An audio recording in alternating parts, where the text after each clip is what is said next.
እና አናጠፋም፣ መጥፎ ቦታ አንታይም፣ ቤተሰቤ ያየኛል ብቻ ሳይሆን ጎረቤቶችም ያዩኛል ብለን ፈርተን ስነ ስርዓት ይዘን ነው ያደግነው።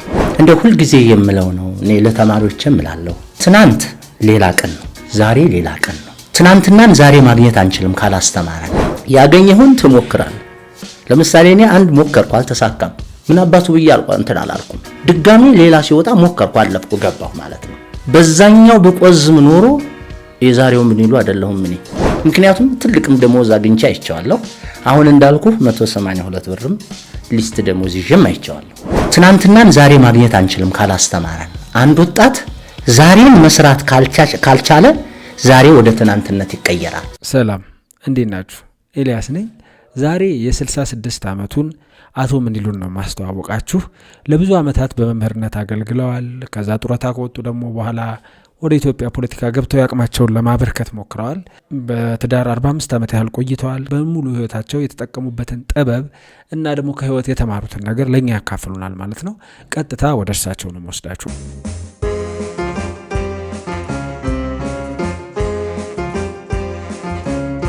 ስሜ ምንይሉ ገብረ እግዚአብሔር እባላለሁ።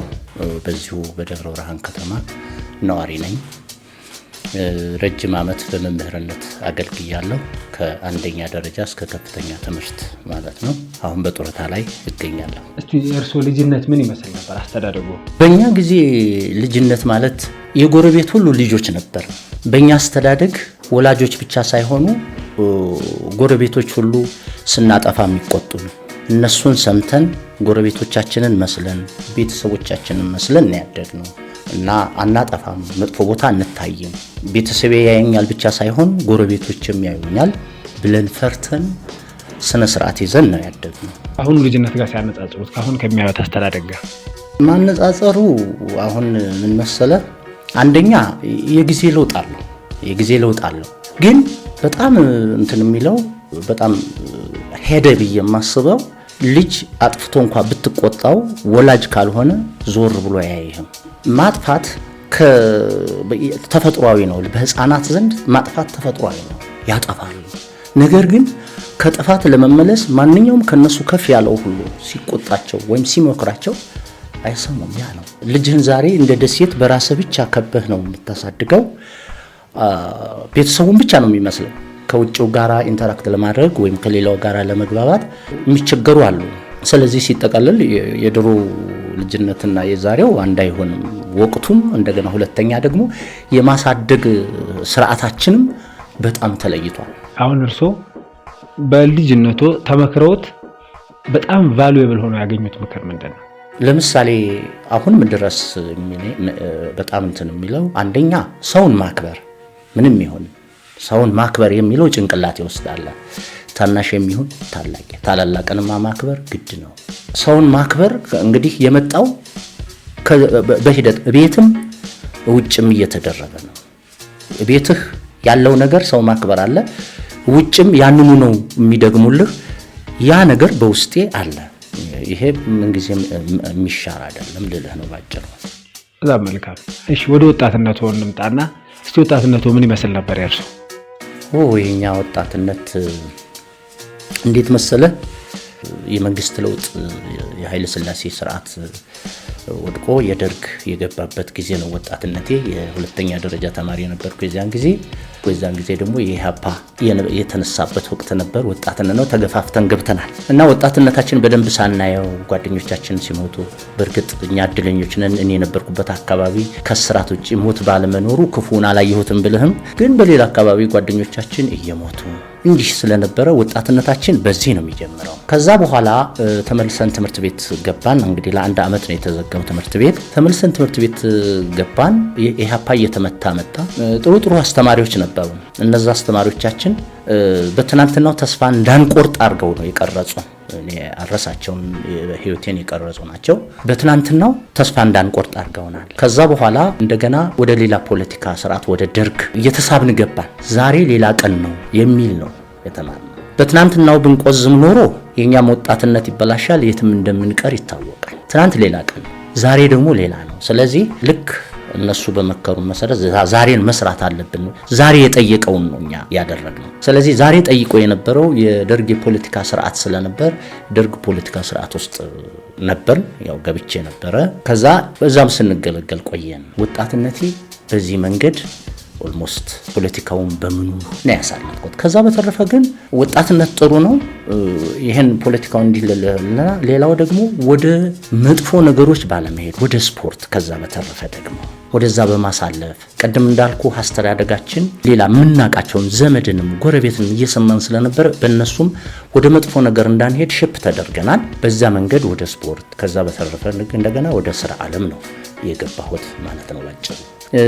ወጣትነት ትኩስነት ነው። ያ ደግሞ ወደ አንድ ጊዜ ወዳየነው ነገር ነው ሮጠን የምንሄደው። ነገር ግን አንዳንድ ጊዜ ቆም ማለት ያስፈልጋል። ዛሬን ማየት፣ ዛሬን ካላየነው አይሆንም። ዛሬ ለሚጠይቀው ነገር መልስ መስጠት መቻል አለብን እኛ። ዛሬ ሌላ ቀን ስለሆነ በትናንትናው ብንቆዝም ነገን ማበላሸት ነው፣ ዛሬን ማበላሸት ነው። ምክንያቱም ትናንትና የተበላሸ ነገር ሊያጋጥመን ይችላል። ያ ትናንት የተበላሸብን ነገር ዛሬ ቆም ብለን ካልሰራ ነው ነገም ነው የሚበላሸው። ዛሬ ብቻ አይደለም የትናንትናው፣ ዛሬንም ነገ ነው። ዛሬ ስንሰራ ለነገ ነው። ትናንት ግን ሁልጊዜ እኛን እንዲያስተምረን ነው። ጥሩ ከሆነ ያ ጥሩ ነገር እኛን አስተምሮን እንድንቀጥል፣ መጥፎ ከሆነ ደግሞ ያንን ነገር እንድናቆመውና በሌላ አቅጣጫ ደግሞ እንድንሞክር ነው። በህይወትም ይሄ ነው። ለምሳሌ ትናንት ያልተሳካልህ ነገር ሊሆን ይችላል። ባልተሳካልህ ነገር ላይ እንደ ወጣት ምን አባቱን ያልተሳካልኝ ብለህ ከቆምክ ነገህን ነው የምታበላሸው። ትናንትና ያልተሳካልህ ነገር ላንተ ባይሆን ነው ላንተ ስለሆነ ምን ታረጋለህ? እንደገና ቆም ብለህ ታስብና ደግሞ በዚህኛው ልሞክር ብለህ ዛሬን ስትሞክር ዛሬ ሌላ ቀን ነው። ለዛሬ ፊት ሊያደርግልህ ይችላል ያ የሞከርከው ነገር። ባይሆንስ እንደገና ሌላ ሙከራ።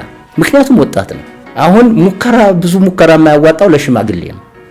ሞክሩ አብቅቷል። እሱ መንገዱ አንዲት ብቻ ነች። ወጣት ግን ብዙ መንገድ አለው፣ ብዙ መንገድ። ስለዚህ አሁን እንዳልኩ የኛ ወጣትነት እንዲህ እንዳሆኑ ብዙ አማራጭ የለም። ፊት ለፊት የምታገኛትን አማራጭ ይዘህ መሄድ ነው። ለምሳሌ በስራ ቢሆን ዛሬ አንዱ ስራ አላዋጣ ቢልህ ለነገ ሌላ ልትሞክር ትችላለህ።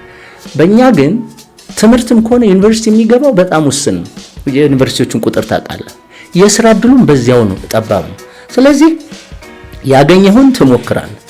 ለምሳሌ እኔ አንድ ሞከርኩ፣ አልተሳካም። ምን አባቱ ብዬ አላልኩም። ድጋሚ ሌላ ሲወጣ ሞከርኩ፣ አለፍኩ፣ ገባሁ ማለት ነው። በዛኛው በቆዝም ኖሮ የዛሬው ምን ይሉ አይደለሁም። እኔ ወደ ሌላ ሊሄድ እችላለሁ። ሌሎች በሰዓቱ እንደሚያደርጉት እኔ ጓደኞቼ ወደ ሌላ ይሄዱ ብዙ አሉ። ለምሳሌ የመጀመሪያውን ሙከራ አድርገን ከቀረኑ ከሶስታችን አንዱ ወታደርነት ገባ። በአጋጣሚ ሁለታችን የተወሰኑ ወራቶች ጠብቀን ይሄን እድል አገኘን። ያ ወታደርነት የገባው እንደኛ ትግስት አጥቶ ወታደርነት የገባው በህይወት የለም እና እንዲህ አይነት ነገር አለና ያንን ብናጣም እንደገና ሌላ አማራጭ አለ እኔ እስካለሁ ድረስ ብሎ ማሰብ ነው ዋናው ትልቁ ነገር። እኔ አለሁ፣ የዛሬው እኔ አይደለም፣ የኔ የሚለው ግን አለ። እስከዛ ድረስ እጥራለሁ። ወሳኙ ነገር ይሄ ነው። መምህርነትን ለምን መረጡስ? እንዴት መረጡስ? እሱ ረጅም ነው ታሪኩ፣ ግን እንዲሁ ላሳጥርልህ። ሃይ ስኩል እየተማርን እያለን 3 መምህራኖች ከኮተቤ ተመርቀው ይመጣሉ። እነዛ 3 መምህራኖች በጣም በቃ የቀረጹን ምልህ ለዚህ ነው። አሁን መነሻዬ ላይ የነገርኩህ ዛሬ ሌላ ቀን ነው እያሉ የቀረጹን ማለት ነው። እና እነዛ 3 መምህራኖች ከሌሎቹ መምህራኖች ተለይተው በጣም ያስተምራሉ። ከየት ነው የተመረቁት እያልን እንጠይቃለን። ማስተማራቸው በጣም ይስባል። ክፍል ውስጥ ሆነው ስለ እያንዳንዳችን ድክመት ማወቃቸው ይገርመኛል። ከዛ አይ ከኮተቤ ነው የተመረቁት ይሉኛል። ይሄ በውስጤ ተቋጥሯል። ይሄ አሁን የምነግርህ 9ኛ 10ኛ ክፍል ነው። ኮተቤ መግባት እነሱ ናቸው ውስጤ የጸነጹት። ግን በኋላ አልቀረም ኮተቤ ገብቼ ተመርቄያለሁ። እና እነዛ መምህራኖች መምህርነትን እንደወድ ነው ከልቤ ያረጉ። አይቆጩበትም? አሁን ለምሳሌ አንዳንዶች ካለው ኢኮኖሚክ ነገር አንጻር አይተው መምህርነትን ይኮንናሉ፣ አንዳንዶች አይፈልጉትም። እርሱ እንዴት ያዩታል ይሄንን ነገር? እኔ አሁን እንግዲህ ከአንደኛ ደረጃ መምህርነት ነው የጀመርኩት። በእርግጥ በእኛ በነበርንበት ሰዓት ያ ብር ቫልዩ ነበረው። 182 ብር ያገኛል ነበር እኛ እንትን የምንለው። ያው እንግዲህ 182 ግሮስ ነው፣ ግን ያ ብር ይበቃ ነበር። ወደ ከተማ ስንመጣ ያ ብር ያንስ ነበረ። ግን ምን ይሰጥሃል መሰለ? አንደኛ ነገር ራስህን መግዛት አለብህ። በሌለህ ነገር የምትኖር ከሆነ ትክክል ነው ያንሳል። ምክንያቱም ትልቅም ደሞዝ አግኝቼ አይቼዋለሁ። አሁን እንዳልኩ 182 ብርም ሊስት ደሞዝ ይዤም አይቼዋለሁ። ሁለቱንም ኑሮዎች ኖሬያለሁ። ከፍተኛ ትምህርት መምህራን ኮሌጅ ማስተምሬያለሁ። እዛም እንግዲህ አግኝቻለሁ። ገንዘብ ከሆነ ኑሮ ያው ነው። አንተ የምትኖረው ባለህ ከሆነ በገቢህ የምትኖር ከሆነ በትንሹም ኖርክ በትልቁ ያው ነው። እንዲያውም ገቢህ በበዛ ቁጥር ወደ እውነተኛው ስንመጣ ያንተም ፍላጎት እየሰፋ ነው የሚሄደው። ገቢ ሲጠብ ፍላጎትህን ታጠብና ኑሮህን ብቻ ታደርጋለህ ነው ባጭሩ። ስለዚህ እኔ አሁን እንዲያውም መምህር በመሆኔ ነው እዚህ የደረስኩበት ደረጃ የደረስኩት። እንግዲህ እንዳልኩ የአንደኛ ደረጃ መምህር ነበርኩ። መምህር ባልሆን ዲፕሎማም ዲግሪም ሁለተኛ ዲግሪም አይኖርም። ይሄንን ነው ማለት። ሌላ ስራ ቢሆን ያንኑ እየሰራሁ ነው የምቀጥለው። መምህር ስለሆንኩ መምህርነት ማለት ሁልጊዜ መማር ነው። ስለዚህ ዲፕሎማ አገኘሁ፣ ዲግሪ አገኘሁ፣ ሁለተኛ ዲግሪ አገኘሁ እና እኔ አሁን በመምህርነቴ ምንም አይቆጨኝም። የማይቆጩኝ በርካታ ምክንያቶች አሉ። ትንሹን ብቻ ልጥቀስልህ። አንደኛ ብዙ ቦታ ያስተማርኳቸውን ተማሪዎች ትልቅ ቦታ ደርሰው አገኛለሁ። ከነሱ የማገኘው ምላሽ በቃ በህይወቴ እርካታዬ ቁጥር አንድ እሱ ነው። ምክንያቱም ሆነ ቦታ ሲሄድ እኔ ረስቻቸው ከሆነ መልካቸው ትዝ ይለኝና እንደምነጋሽ በዚህ ወቅት እዚህ ጋር እንዲህ እዚህ ቦታ አስተምረኛል ወይ ኃይለ ማርያም ማሞ አስተምረኛል ወይ ጠባሲ አስተምረኛል ወይ መምህራን ኮሌጅ አስተምረኛል። ከሁሉ ባይገርማ አንድ ወረዳ ከተማ ሄጄ በአጋጣሚ ዩኒቨርሲቲ ፓርት ታይም 2 ሰመር የሰጠሁት አላገኘው መምህር ነው ሷላሱ። በኋላ ሰላም ሲለኝ ደነገጥኩ። አላውቅም። በኋላ አስተምረኛል። የት አልኩት። እዚህ ቦታ። ተመልከት እንግዲህ ማስተማር መምህርነት ይህን ያህል ክብር አለ እና አንዱ ይሄ ነው። ሁለተኛ ተማሪዎችን ስታስተምር በራስህ ልጆችም ስለምሳሌ ልጆችንም አስተምሬያለሁ። ይሄ ነው። ሶስተኛ ራሴን ለውጫለሁ። ለዚህ ደረጃ እስከ ጡረታ ደርሼበታለሁ። ሌሎች በርካታ አሉ። ለጊዜው 3ቱ ይበቃሃል። በጣም መልካም። እሺ፣ በተወሰነ መልኩ በኢትዮጵያ ፖለቲካ ውስጥ እንደተሳተፉ መረጃ አለኝ እና አንደኛ ምንድነው ለዛ ያነሳሳውት? ሁለተኛስ ምን አውትፑት አገኙበት ከሱ? የኢትዮጵያ ፖለቲካ ያው እንግዲህ ግብታዊነት የሚበዛበት ነው። አሁን ቅድም እንዳልኩ በወጣትነቴ ኢህአፓ ውስጥ ነበርኩ። ከዛ በኋላ ደግሞ በኢሰፓ አባልነትም ነበርኩ አየሁት። ከዛ በኋላ ግን እርግፍ አደረኩ ተውኩና ለአንድ 27 ዓመታት ወደ ፖለቲካው አልገባም ብዬ ቁጭ አልኩ። በኋላ በመጨረሻው ደግሞ የዜግነት ፖለቲካ መጣ። የብሔር ፖለቲካ እንዲቀር መታገል ምናምን ሲባል እንደ ውይይት እዛ ውይይት ላይ ተሳተፍ። ይህም አጋጣሚ ያላልኩና ጡረታ ከወጣሁ በኋላ ነው ህዝብ የሚድንበት ከሆነ እስቲ አሁን እረፍት ላይ ያለው ምን አለ ለወገን ጠብታ እንኳን አንድ ነገር ነው በሚል አሁን በስተመጨረሻ ከ2012 ጀምሮ በኢዜማ ውስጥ ነበርኩ። ከዛ በምርጫም ተሳተፍኩና ያው በነበረው ምርጫ የክልል ምክር ቤት ፓርቲው አቅርቦኝ በአጋጣሚ አልተመረጥኩም። ያነሳሳኝ ዋናው ምክንያት ምንድነው? እንዳልኩ 27ቱን ዓመት የዘጋሁት የብሔር ፖለቲካው ስለማይመቸኝ ነው። 27 ዓመት ዝም ብሎ እንደው ጭፍን የሆነ የፖለቲካዊ ስሜት ቢኖረኝ ኖሮ የመግቢያ ጊዜ ስራ ላይ ያለሁ ነው። እንዳልኩህ ግን የኔ የፖለቲካ አመለካከት ከብሔር የዘለለ እምነቴ አሁንም ቢሆን ሀገር ሲኖር ሁሉም አለ፣ ሁሉም ሲኖር ሀገር አለ የሚል ነው የኔ።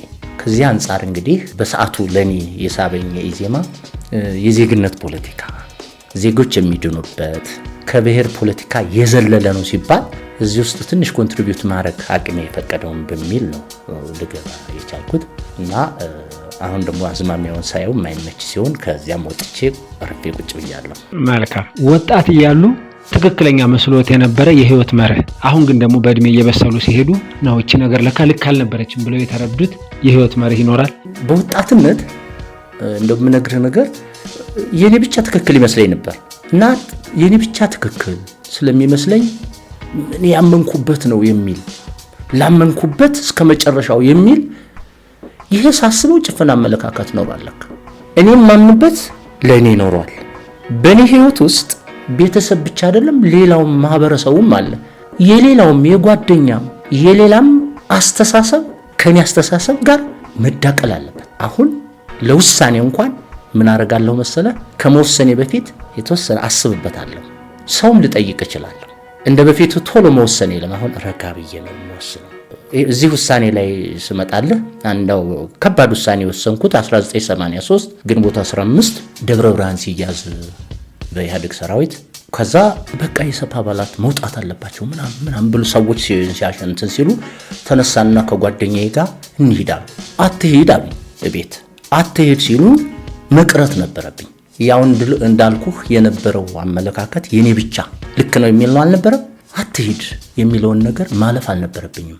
እንደገለጽኩልህ በእኔ ህይወት ውስጥ ሌላውም ያገባዋል። እኔ ግን ያን ጊዜ ወጣትነትም ነው እንግዲህ ከዛሬ 37 ዓመት በፊት ያለውን ታሪክ ነው የምነግርህ። ኦልሞስት 34 ዓመት ነው 35 ዓመት ማለት ነው። የዚያን ጊዜ ወጣት ነኝ 35 ዓመት ስትቀንስ ማለት ነው። እና የዚያን ጊዜ ምን ማድረግ ነበረብህ ብትለኝ ቅር ልክ አይደለም ያንተ ጉዞ ልክ አይደለም ሲሉ እኔ ምን ማድረግ ነበረብኝ? ልክ ነው ማለት ነበር። አላልኩም። ባለማለቴ ከዚህ 10 ኪሎ ሜትር እንደወጣው ጦርነት ውስጥ ገባ። ከዛ በኋላ በጥይት ብዙ ጥይት ተተኩሶብኝ በፈጣሪ ቸርነት ነው የተረፍኩት። ግንቦት 15 1983። ከዛ ወዲህ ምን ትምህርት አገኘህ ያልከኝ እንደሆነ አንድን ውሳኔ ከመወሰን በፊት ማሰብ። ይህ አሁን በእድሜም በመጥፎ ኢንሲደንትም ያገኘሁት ትምህርት ነው። ያቺ በፊት የነበረችዋን እንዳልኩ ግንቦት 15 ሰረዝኩ ከአእምሮዬ። ከዛ ወዲህ በህይወቴ በአንዳንድ ውሳኔዎችም ላይ ረጋ ብዬ እንደወሰን አስችሎኛል።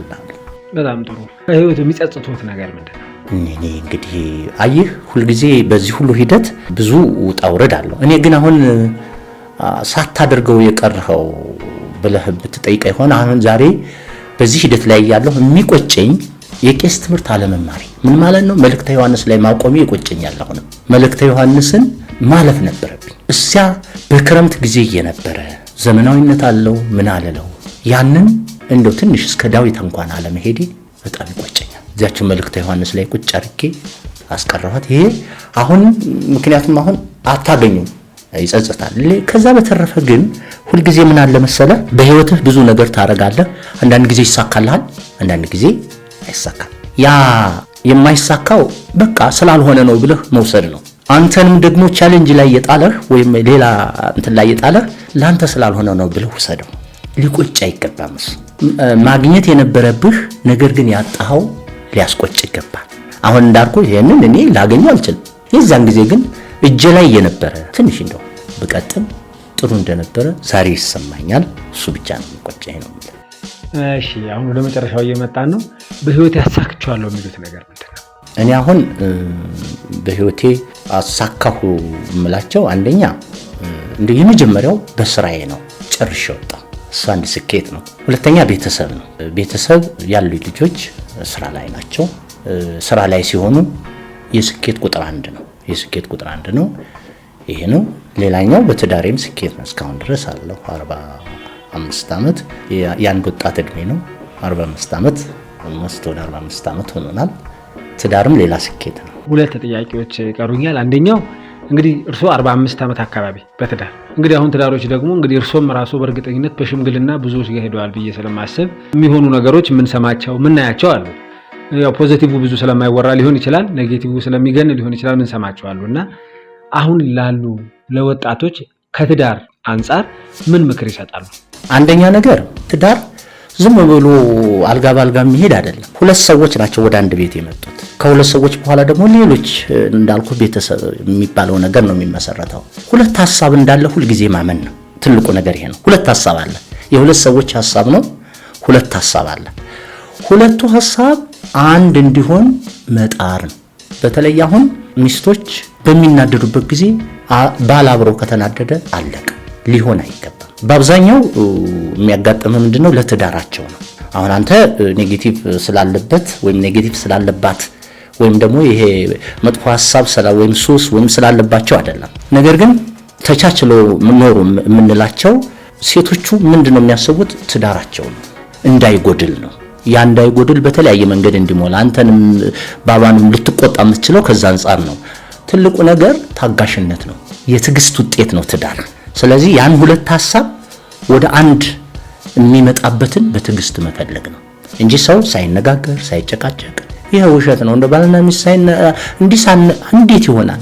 ሐሳብ ሳያጋጭ ቀርቶ አይደለም። ሐሳቡ ግን የሚያጋጨው ለዛ ትዳር እስከሆነ ጊዜ ድረስ አንዱ ተሸናፊ እየሆነ ነው። ሁሉ ጊዜ ደግሞ ሌላኛውም በሌላ ጊዜ ይሸነፋል። እኔ አሁን አንዳንድ ጊዜ እንዳልኩ የኔ ብቻ የምልበት ወቅት ላይ ያለሁም ይሄ መሆን አለበት አይሆንም ስል ይሄ የማይሆንበት ምናምን ሲባል እንደገና ደግሞ ቆይ እስቲ ይሄ ነው እንዲህ ነው የሚሆነው በኋላ እንደገና ተነጋግረን እሷ ያለችው ትክክል የሚሆንበት ጊዜ አለ። ስለዚህ ምንድነው ትዳር የሚቆመው ሁለቱን ሐሳብ ወደ አንድ በመተጋገዝ በማምጣት ነው። ሌላ ቀላል ሲምፕል ነገር አሁን መስኮት እዚህ ጋር መጋረጃው እንዲህ መሆን አለበት በሚል እኔ አያምረኝም ልል ይችላል። ያ ነገር ሊያጋጭ ይችላል። ትልቁ ነገር የኔ አያምረኝም ስሜት ተቀብሮ እስቲ ይሁንና ይታይ፣ ከዛ በኋላ ይቀር። ትዳር ልክ ቃሬዛ ሲባል ሰምተህ ከሆነ ሸክም ማለት ቃሬዛ በአንድ ሰው አይደለም። በአንድ ሰው ከሆነ ወይም ኮኮ ወይ በጀርባ ማዘል ነው። ቃሬዛ ማለት ለሁለት ነው የምትሸከመው፣ ሁለትና ከዛ በላይ። ስለዚህ ሁለቱም እኩል ሲሸከሙ ያ ሸክም ይሄዳል ነው። ስለዚህ መጀመሪያ ያለው ነገር ምንድነው?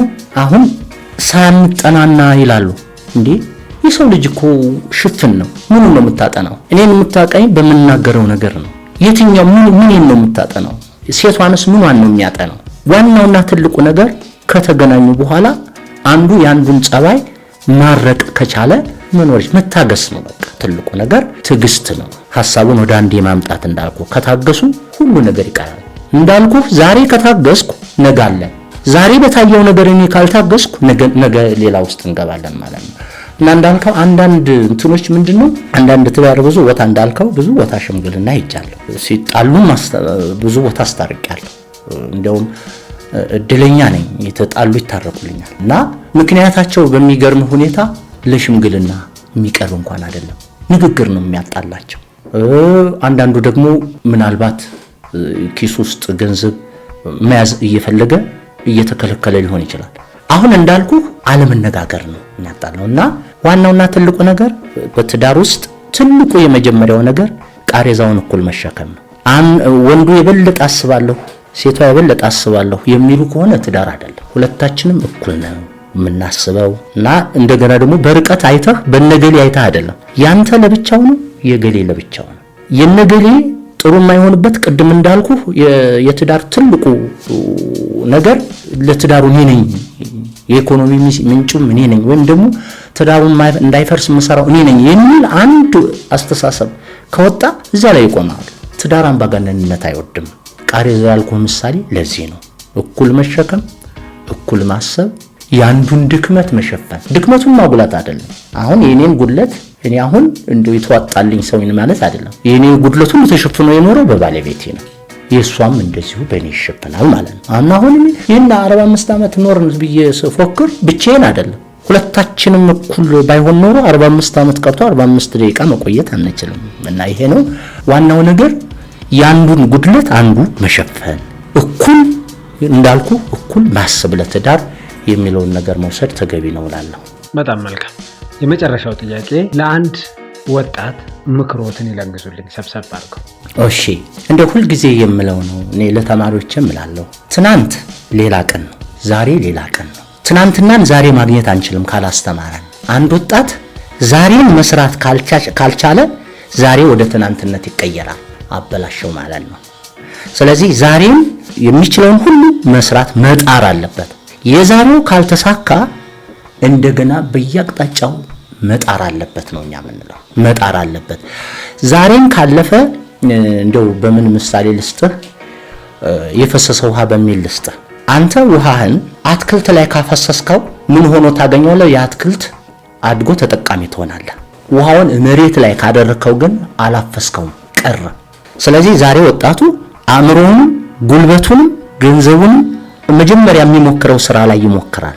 ከተሳካ እሱኑ ወደ ነገ ይዞት ይሻገራል። ይሄ የዛሬው ሙከራ ካልተሳካ እኔ ስራ አልችልም ወይም ደግሞ እኔ ሌላ ነገር አላገኘም ብሎ ወደ ሌላ ከመሄድ ሌላ ስራ ደግሞ መሞከር ነው። ሌላኛውና ትልቁ ነገር ለወጣቶች የምመክረው በዚህ በአስራዎቹ እድሜ እስከ 20 ድረስ ባለው በምንም አይነት መንገድ ከሱስ መታቀብ። ሱስ ወጣትነት ላይ የሚገፋፋ የሚያድርጉ የሚል ነው፣ ግን ያ ሱስ አጥፊ ነው። የስራ ሱስ ማዳበር እና ዛሬን በአግባቡ መጠቀም ነው።